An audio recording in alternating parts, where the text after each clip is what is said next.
Hello, my name is Russell DeLapp. I serve as the industry solution principal here for NTT Data Business Solutions, specifically for the life science vertical.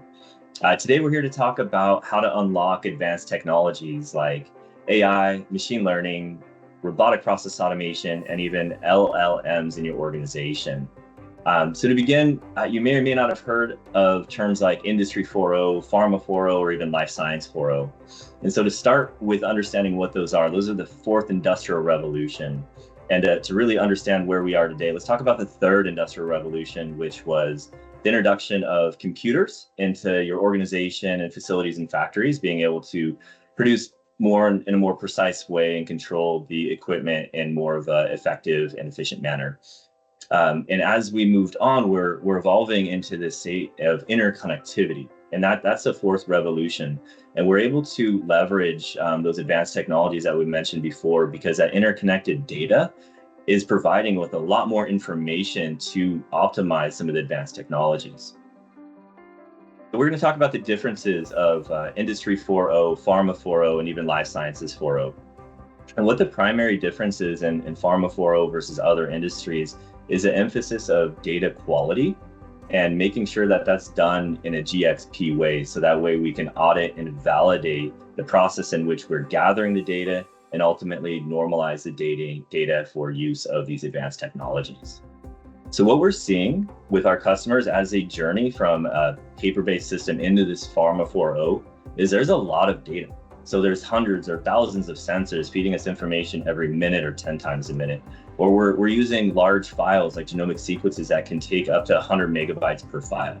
And so lots and lots of data and being able to process that and build those correlations for the advanced technology. We're seeing more data types. So we just mentioned that structured data type, but we're also seeing unstructured data. So images, videos, even sounds and vibrations coming in from different sources. And once again, being able to normalize that, all with the underpinning, doing it in a validatable way with an emphasis on data quality to make sure that we are maximizing our output and ensuring patient safety. So what are the key concepts to get started? There's really are two key concepts that we like to focus on to help our customers transition into this Pharma 4.0. The first one is going to be the digital transformation. And that doesn't mean just adopting new technologies and jumping straight into AI or LLMs.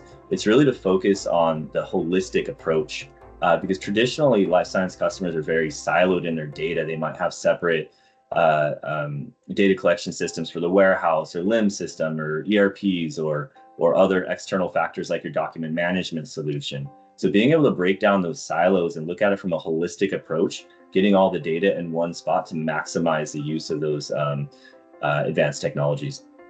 The next one is what we call doing that in a GXP data fabric way. So again, making sure that our architecture is set up in a way that can be transparent and audible and validated ultimately to ensure that patient safety. So after those key concepts, what we want to talk about is our lessons learned. Oftentimes customers like to potentially jump into the new shiny object, right? That's what's exciting. That's what the hype's all about.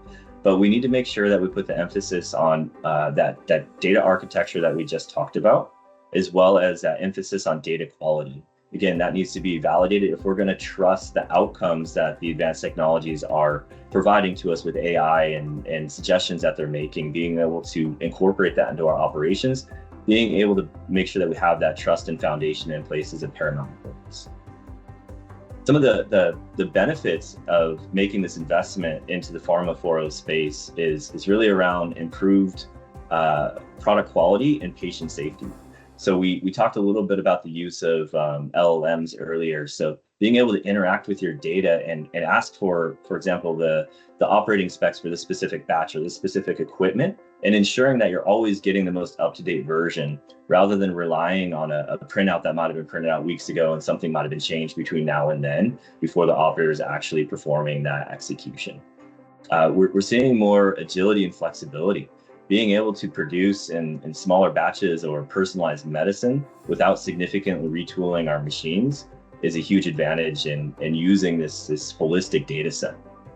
And then again, we've talked a lot about data, but having all that data with the use of LLMs, we're seeing an increase of use of the data, because being able to interact with your data in natural language is going to be easy for users of all levels in your organization to get that real-time information and make data-driven decisions at all levels, not just your data engineers or the top consumers of the information. And then finally, we're looking at competitive advantages around sustainability. So optimizing your equipment, whether that is looking at trends. So for example, looking at my batch yield and comparing that, if it's trending downward, for example, we can make correlations on when the last time this machine was calibrated or when the last time it was maintained, and ultimately suggest a task for your maintenance manager to maybe perform maintenance sooner or later based on the trend of that